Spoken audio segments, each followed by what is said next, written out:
नुआपड़ा प्रचार मैदान में सालेपुर बीजेपी युव नेता हिमांशु महांती नुआपड़ा उपनिर्वाचन पर राज्यर छोटू बड़ समस्त कार्यकर्ता एवं नुआपड़ा पहुंची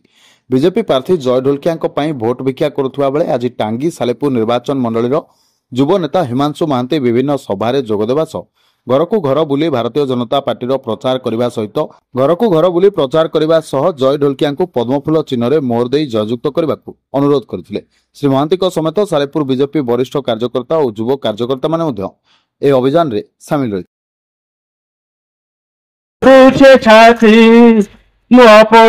निर्वाचन सबसे पड़ुचे साथी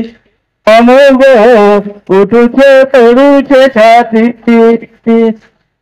बीजेपी जीतीबा बोली पड़ुचे बुरी हो पड़ु चलावी रे जय ढोलकिया नुआपड़ा निर्वाचन सबसे साथी संजय।